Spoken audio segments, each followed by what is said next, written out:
माला फेरू न हरि भजू, मुख से कहूँ न राम। माला फेरू न हरि भजू, मुख से कहूँ न राम। मेरा हरि मुझे भजे, मैं पाऊं विश्राम। मेरा हरि मुझे भजे, मैं पाऊं विश्राम। मोको कहाँ ढूंढे रे बंदे, मैं तो तेरे पास में। मोको कहाँ ढूंढे रे बंदे, मैं तो तेरे पास में।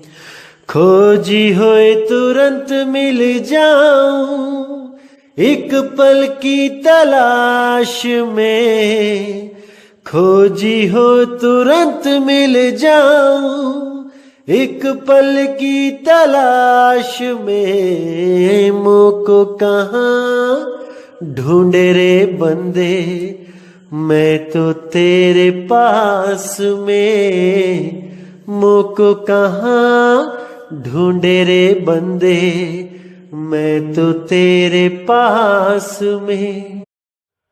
नमस्कार मेरे प्यारे भाइयों, मेरे परमात्मा के प्यारे जीव हंसों।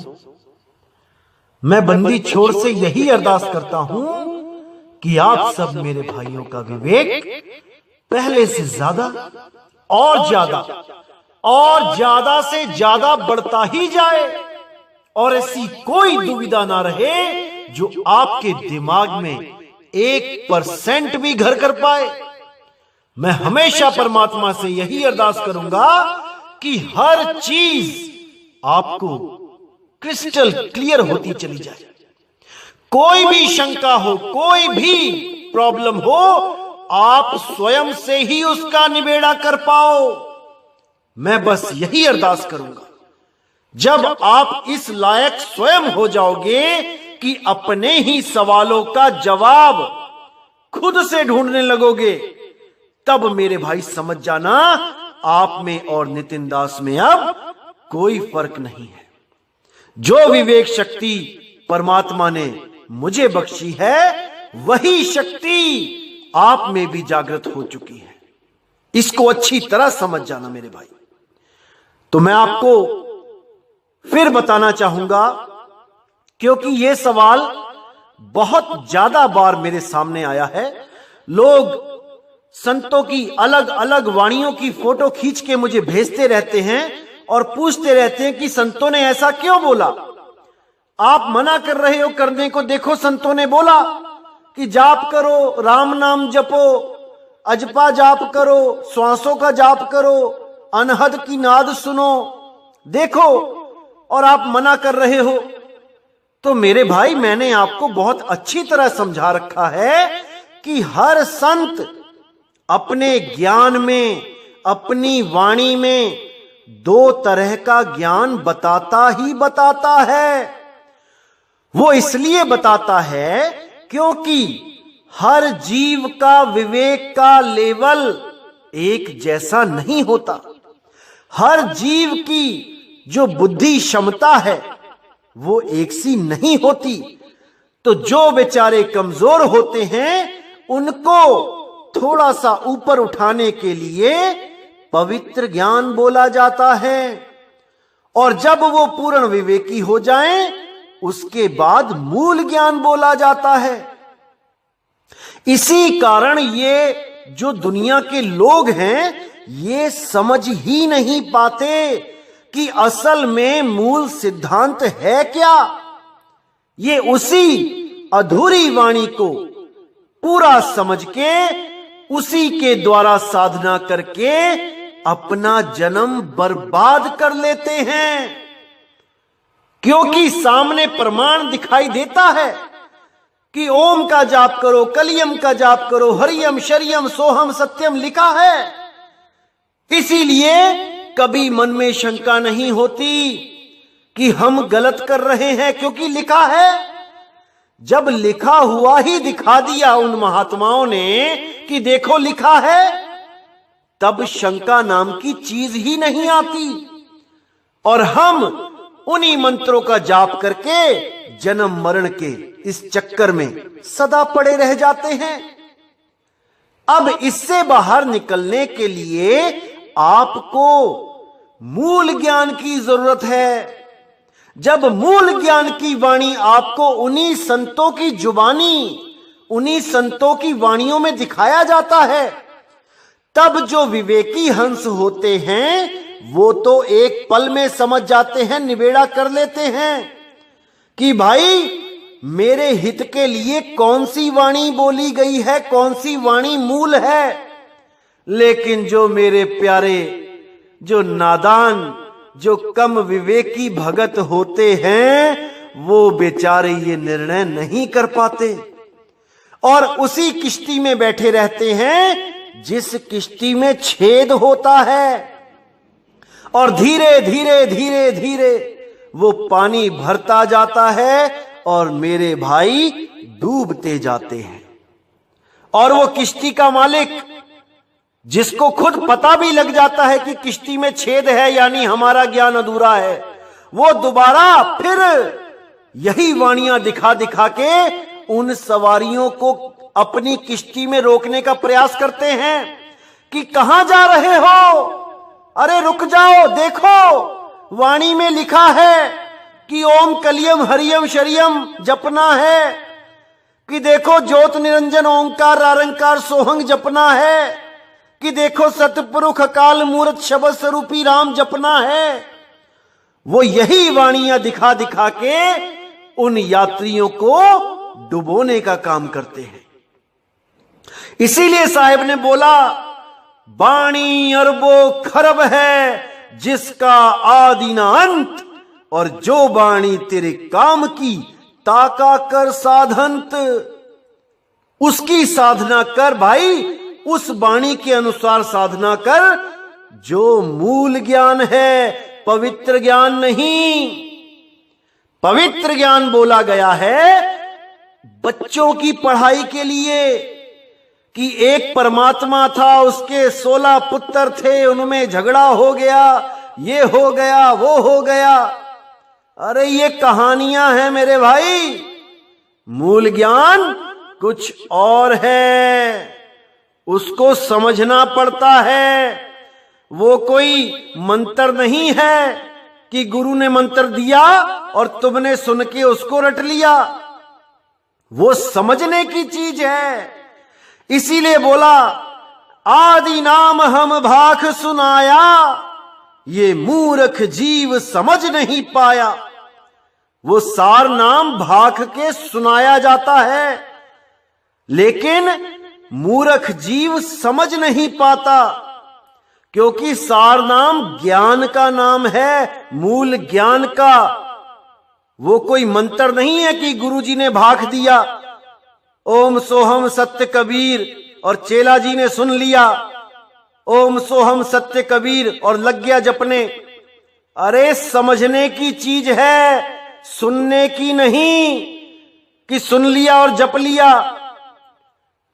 इसीलिए बोला गया, मूल ज्ञान तब लग छुपाई, जब लग द्वादश पंथ ना मिट जाई। पवित्र ज्ञान तुम जग में भाखो, मूल ज्ञान गुप्त कर राखो। इसको समझना पड़ेगा मेरे भाइयों, समझना पड़ेगा। अगर आपने नहीं समझा, नुकसान आपका ही है, मेरा कोई नुकसान नहीं है। मैं बस ये चाहता हूं कि आप अपना जन्म ऐसे बर्बाद मत करो। किसी का भी ज्ञान सुनने से नाम खंड नहीं होता।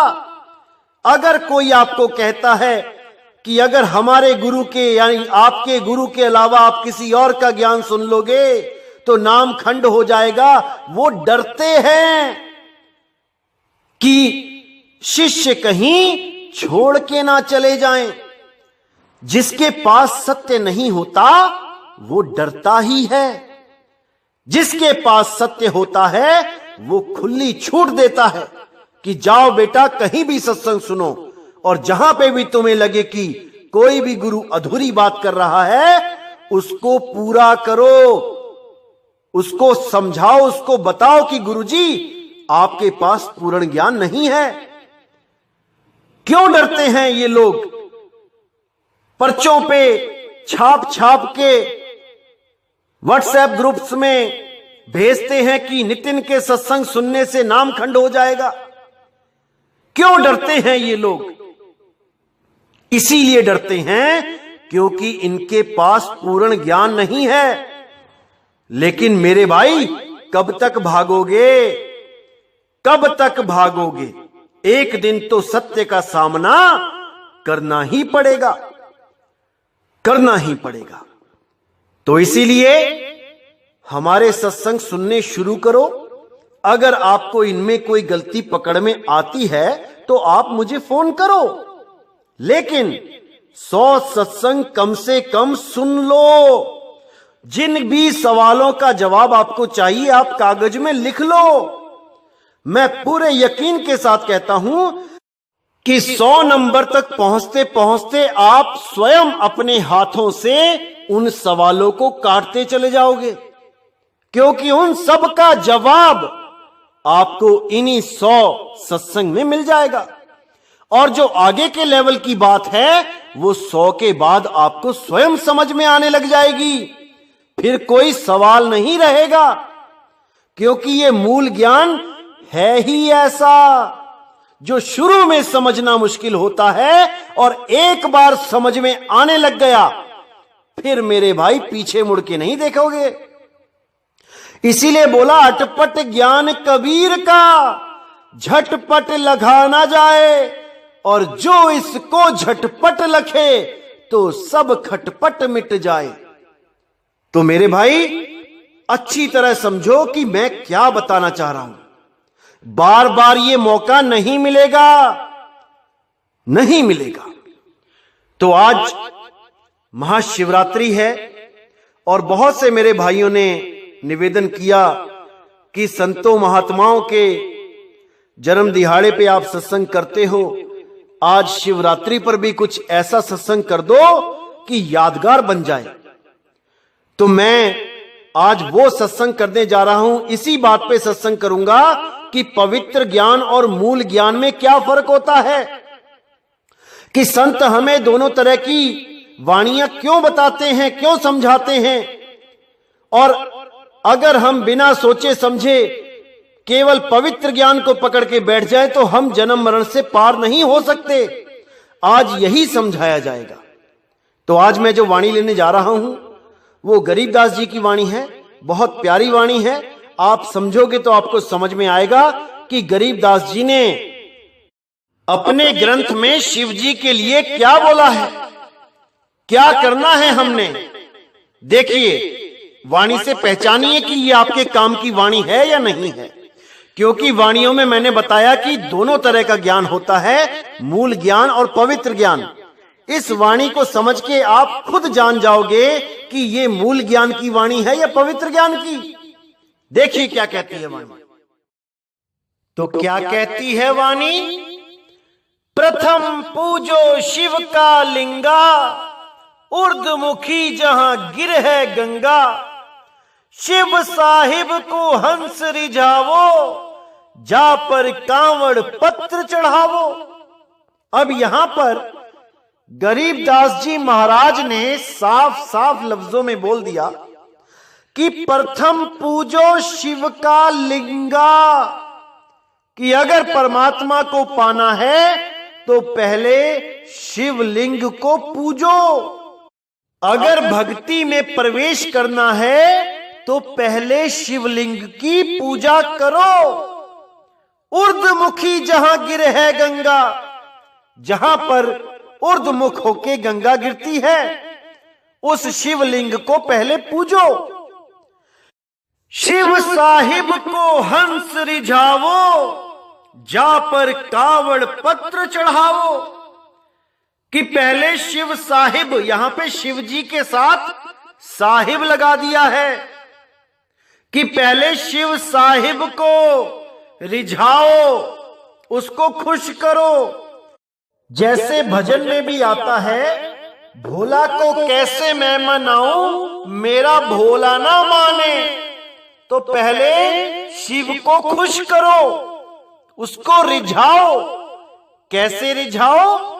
जा पर कावड़ पत्र चढ़ाओ, कि ये जो कांवड़ लेने जाते हैं हरिद्वार में, पहले वो कांवड़ लेके आओ और बेल पत्र चढ़ाओ, तब वो शिव साहिब मानेगा, तब तुम्हारी भक्ति शुरू होगी।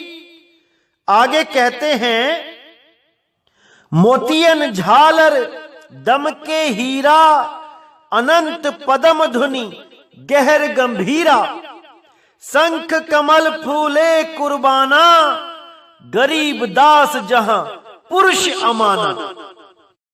तो यहां पर बिल्कुल क्लियर कर दिया उन्होंने कि जैसे आपने भी सुना होगा, जो हंस मुनि काल के दूत के जो शिष्य हैं, 12वें पंथ के जो शिष्य हैं, वो YouTube पर भी इंटरव्यू देते हैं। अपने इंटरव्यू में बताते हैं कि हम गुरुजी के साथ सतलोक गए, वहां पे हमने बादाम खाए, काजू खाए, किशमिश खाए, वहां पर हमने आम चूसे, वहां पर हमें तितलियां मिली, तितलियां पकड़ने लग गए, और पता नहीं क्या क्या बताते रहते हैं कि वहां पे सोने की सड़कें हैं, वहां हीरे पन्ने जवाहरात लगे हैं दीवारों पे। तो मेरे भाई, उसी के बारे में बताया जा रहा है। असल में वो शिवलोक है, लेकिन कभी उसको अच्छी तरह जाना नहीं, समझा नहीं, तो उसी को सतलोक मान के बैठ जाते हैं। उसी के बारे में बताया गया है, मोतियन झालर दमके हीरा, कि वहां पे बड़ी बड़ी झालरें, मोतियों की, हीरे जवाहरात पन्ने, वहां सब गड़े हुए हैं दीवारों में। कहां पे? शिव साहिब के लोक में, जहां पर ये ओम कलियम हरियम करते करते पहुंच जाते हैं। ये वहां की महिमा है। अरे जब तुम्हें परमात्मा का सार नाम ही नहीं मिला, वो सार शब्द ही नहीं मिला, इन छोटे छोटे बच्चों को बिना सार शब्द के ये सतलोक कैसे पहुंच गए? अगर इनको परमात्मा बिना सार शब्द के सतलोक की सैर करा सकता है, काल निरंजन के साथ किया हुआ वादा तोड़ सकता है, तो मेरे भाई वो बिना नामदान के भी ले जा सकता है सबको।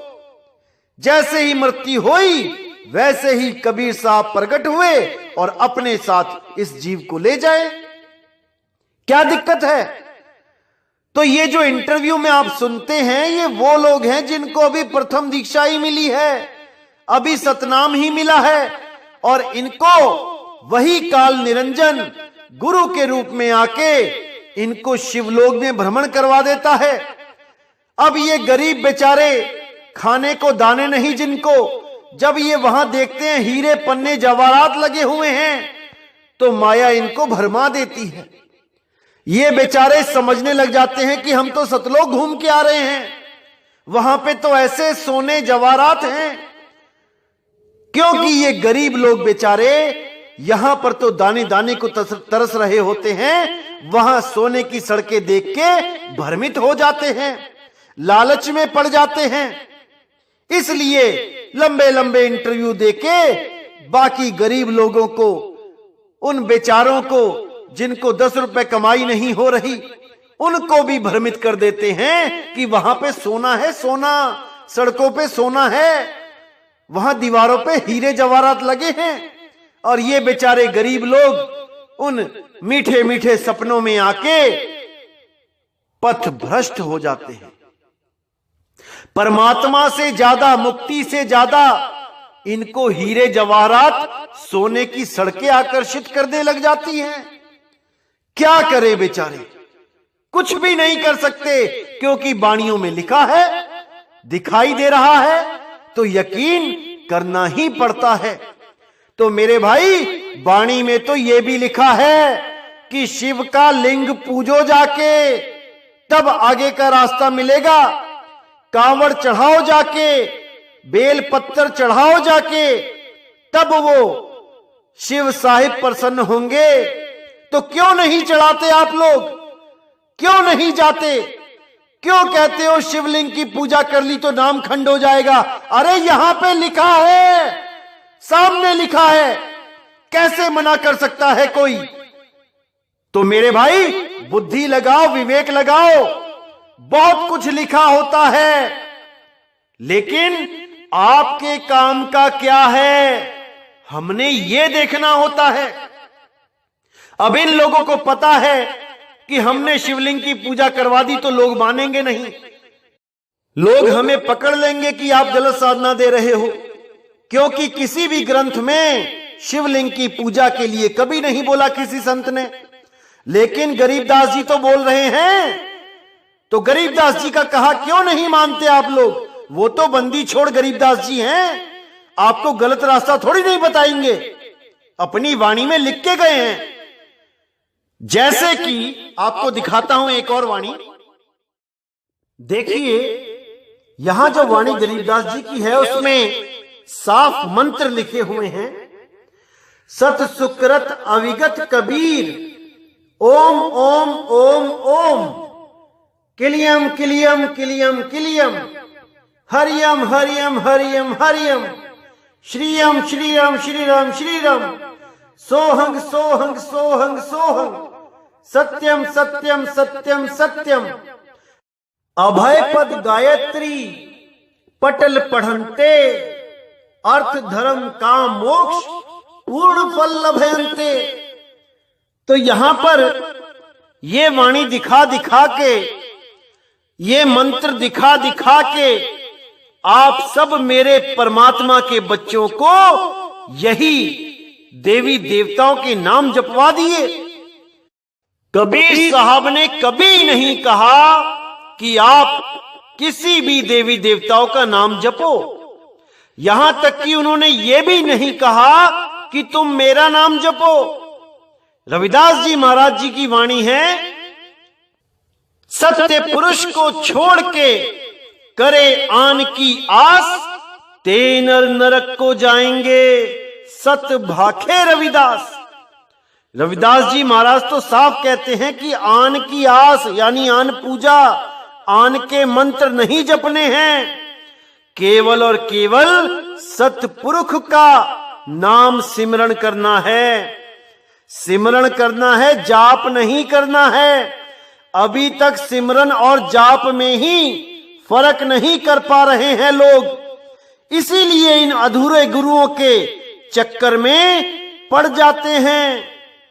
जब तक आपको सिमरन और जाप में फर्क नहीं पता लगा, मेरे भाई आप जाप कर करके ही जीवन बर्बाद कर लोगे, एक पल भी सिमरन नहीं कर पाओगे। तो मेरे भाइयों, इन वाणियों को दिखा दिखा के आपको भ्रमित किया जाता है। जैसे कर नैनो दीदार में भी जब आप पहली ही लाइन पढ़ोगे तब देखिए वहां पर क्या बताया गया है, क्योंकि आपको यह समझा दिया गया है कि यही नाम कर नैनो दीदार महल में प्यारा है। वाणी में भी बताए गए हैं कि उनका सिमरण करना है, उनका जाप करना है। अरे भाई, उन जाप को करने से पहले क्या करना है वो भी तो बता दो। अगर कोई संत कहता है कि नीचे के कमलों को नहीं खोलना है, सीधे त्रिकुटी से ही ध्यान लगाना शुरू करना है, तब तो इनको बड़ा बुरा लगता है। ये कहते हैं कि नहीं, शुरू से काम करना पड़ेगा, बीच से कोई काम नहीं होगा। अरे तो आप कौन सा शुरू से कर रहे हो? जो शुरू में बोला गया, जो सबसे पहले करना है, छोड़ तो आपने भी दिया ना वो सब। देखिए कैसे मूर्ख बनाते हैं ये लोग। क्या कहती है वाणी? काम क्रोध मद लोभ विसारो, शील संतोष क्षमा सत धारो, मद मास मिथ्या तज डारो, हो ज्ञान घोड़े अस्वार, भरम से न्यारा है। ये तो आपने करवा दिया कि मद मास बीड़ी सिगरेट जर्दा नहीं खाना है, और उसके बाद धोती नेती बस्ती पाओ, आसन पद्म जुगत से लाओ, कुंभक कर रेचक करवाओ, पहले मूल सुधार कारज हो सारा है। पहले मूल सुधार, ये सब धोती नेति ये करने पड़ेंगे, आसन जुगत लगाना पड़ेगा, कुंभक रेचक पूरक करवाना पड़ेगा। इसको आप बाईपास नहीं कर सकते कि आपका मन किया कि ये नहीं करना है तो छोड़ दिया। अरे वाणी में प्रमाणित है भाई, ये आपको करना ही पड़ेगा। अगर ये नहीं करोगे तो आगे बिल्डिंग नहीं खड़ी होगी। ये नींव है, नींव, इस भक्ति की नींव है। अगर नींव ही नहीं डालोगे तो कैसे बिल्डिंग खड़ी होगी?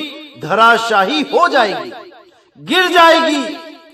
तो ये अधूरे संत, ये काल के दूत, ये आपको भ्रमित करके केवल अपने मतलब की वाणी दिखा के उसको आपके जीवन में उतार देते हैं।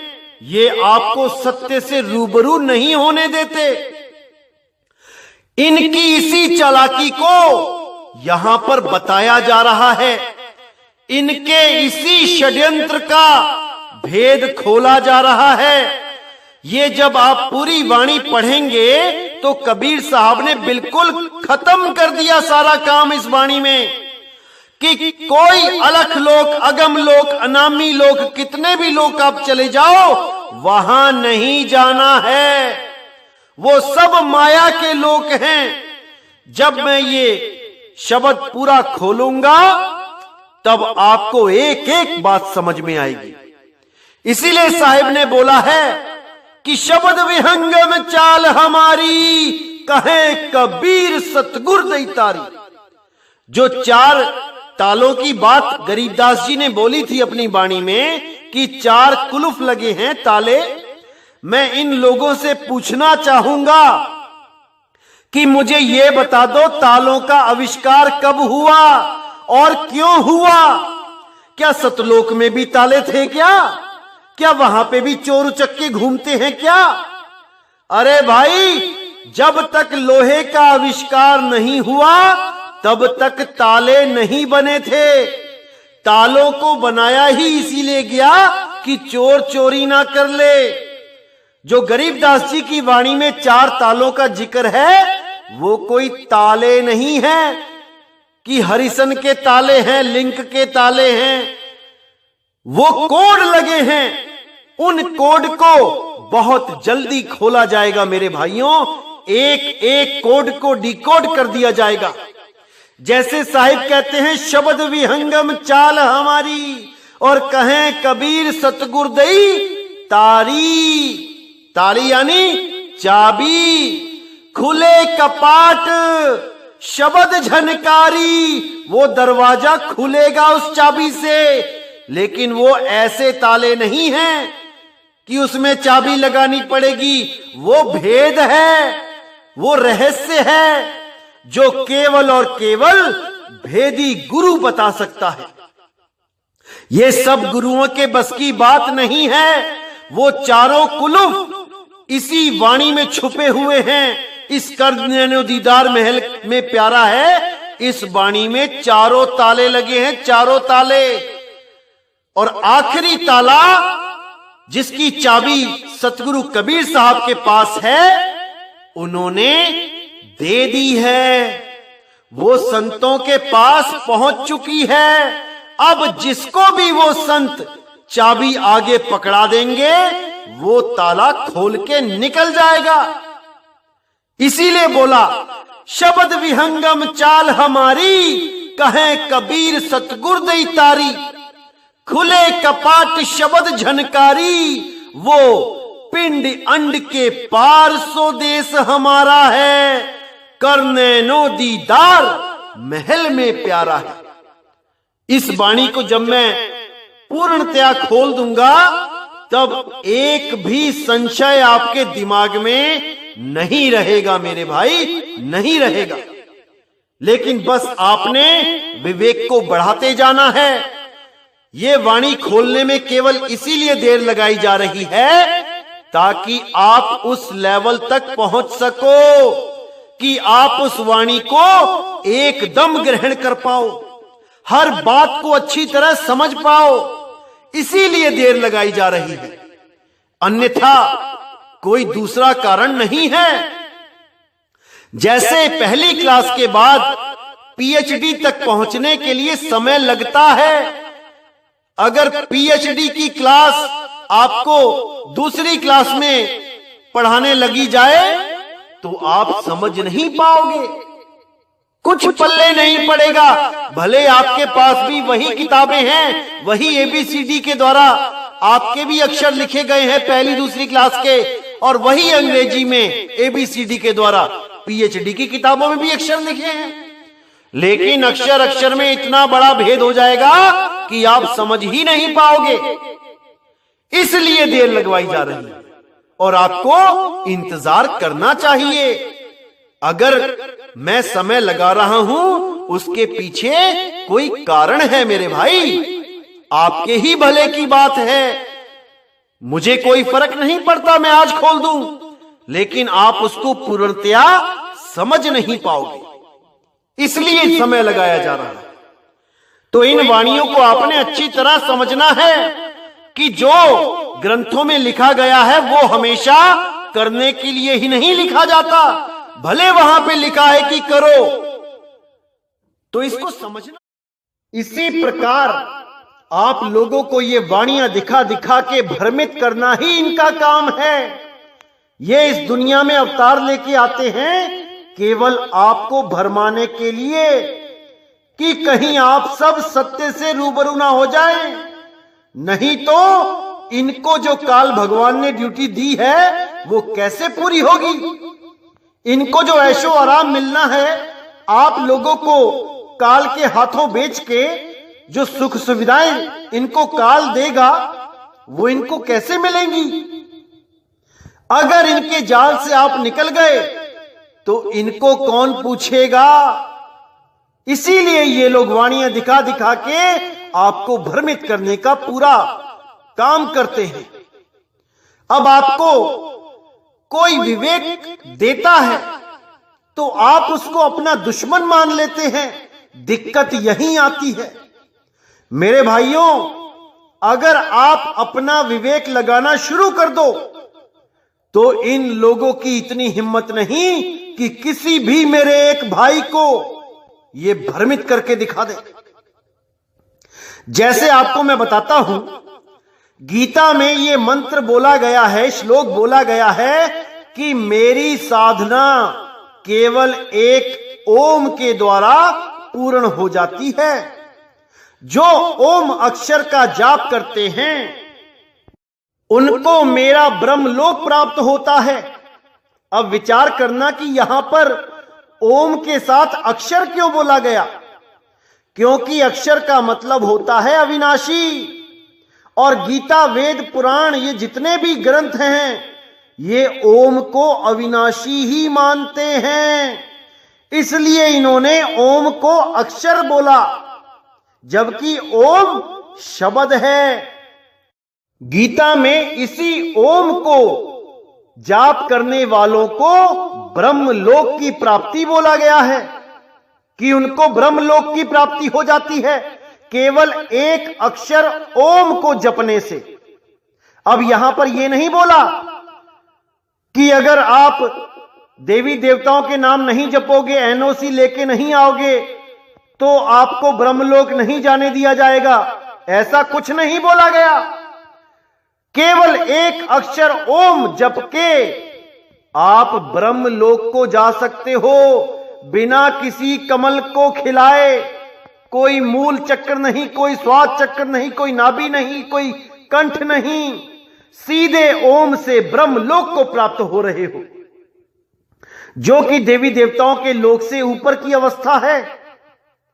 तो जब एक काल भगवान इतना शक्तिशाली है कि उसका एक नाम जपने से देवी देवता तक रास्ता नहीं रोक सकते, तो मेरे भाई परमात्मा का नाम कितना विशाल होगा, कितना पावरफुल होगा। क्या उसका नाम सिमरण करने वालों को देवी देवता और काल भगवान रोक सकते हैं? विचार करके देखो, कभी नहीं रोक सकते, क्योंकि परमात्मा के नाम में ही सबसे बड़ी ताकत है जिसको कोई नहीं रोक सकता। इसीलिए बोला जपो रे मन केवल नाम कबीर। इसीलिए बोला तेरा एक नाम तारे संसार। केवल एक की बात की गई है और वो एक विहंगम चाल के द्वारा सिमरण किया जाता है, ना कि रूहानी मंडल आएंगे जाएंगे, पहले पहली मंजिल पे पहुंच गए, फिर दूसरी पे पहुंच गए, फिर तीसरी पे पहुंच गए। अरे नहीं भाई, सीधे विहंगम योग के द्वारा सीधे धरती से सीधा आसमान, उसको बोला जाता है शब्द विहंगम चाल हमारी। तो ऐसे ही अधूरे गुरु आपको ऐसी ही वाणियां दिखा दिखा के भ्रमित करते रहेंगे और आपका जन्म और मरण कभी समाप्त नहीं होगा। बार बार गर्भ में जाते रहोगे, उल्टे लटकते रहोगे, त्राहिमाम करते रहोगे, कोई साथ देने वाला नहीं होगा। क्योंकि जब आपको समझाया जाता है तब आप समझते नहीं हो। अभी समय है मेरे भाइयों, इस सत्संग को समझ जाओ क्या बताया जा रहा है। उसके बाद रास्ता नहीं मिलेगा। अगर एक बार ये समय बीत गया तो रास्ता नहीं मिलेगा। पूरा विवेक लगा दो, पूरा, ताकि कोई भी काल का दूत आपको भ्रमित ना कर पाए। पूरा विवेक लगा दो। तो मेरे भाई, आज के सत्संग से आपको यह जरूर ज्ञात हो गया होगा कि मूल ज्ञान और पवित्र ज्ञान में क्या फर्क है। और हमने पवित्र ज्ञान को त्याग के केवल मूल ज्ञान को पकड़ना है, केवल मूल ज्ञान को पकड़ना है। क्योंकि साहिब ने बोला एक सादे सब सदे और सब सादे सब जाए, माली सींचे मूल को फूल पात अघियाए। केवल मूल को पकड़ लो, मूल में पानी डाल दो, किसी की तरफ देखना भी नहीं पड़ेगा और वो पानी सबको बट जाएगा अपने आप ऑटोमेटिकली। यानी परमात्मा का सिमरण करो, बाकी सब स्वयं ही खुश हो जाएंगे आपसे, कोई नहीं रोकेगा। मेरा यकीन करो मेरे भाइयों। तो आज के सत्संग से आपको जो विवेक शक्ति मिली होगी, मैं उम्मीद करता हूं कि सब अज्ञान की दीवारों को तोड़ के आप बाहर आ चुके होंगे। अगर आप में 1% भी मालिक ने विवेक बुद्धि दी है तो, अन्यथा उन्हीं काल के दूतों की सलाखों में, उन जंजीरों में आप बंधे रहोगे, कोई छुड़ाने वाला नहीं है। तो मेरे भाइयों, अच्छी तरह समझ लो जो भी आपको बताया जा रहा है। ये मूल ज्ञान का सत्संग आपको बार बार नसीब नहीं होगा मेरे भाई, नहीं होगा। चारों युग में ये मूल ज्ञान इसी कलयुग में 5505 के बाद ही खोला जाना है। अगर अभी नहीं समझे तो मेरे भाई कभी नहीं समझोगे। तो इसलिए अच्छी तरह विचार करो, अच्छी तरह इसको समझो और सत्य असत्य का निर्णय करके असत्य को त्याग दो, सत्य के साथ हो लो, तभी सत्साहिब मिलेगा मेरे भाई। पक्षपात कभी मत करना, कभी मत करना। साहिब हमेशा बोलते रहे, सब काहू का लीजिए साचा शब्द निहार और पक्षपात मत कीजिए, कहें कबीर विचार, कहें कबीर विचार। तो इसी के साथ मेरे भाइयों, यह सत्संग यहीं समाप्त करता हूं और अगला सत्संग बहुत जल्दी आएगा और आपके ज्ञान के जो चक्षु हैं उनको वो सत्संग ऐसा खोल देगा कि कोई भी आपको भ्रमित नहीं कर पाएगा। इसी के साथ मेरे भाइयों, मुझे विदा करें।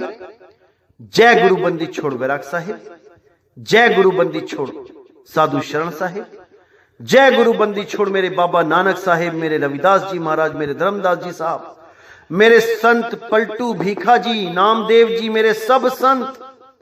जय जय सतगुरु बंदी छोड़ सतगुरु सत्य कबीर साहिब की सदा ही जय हो, सदा ही जय हो। मेरे मालिक की साहिब बंदगी सत।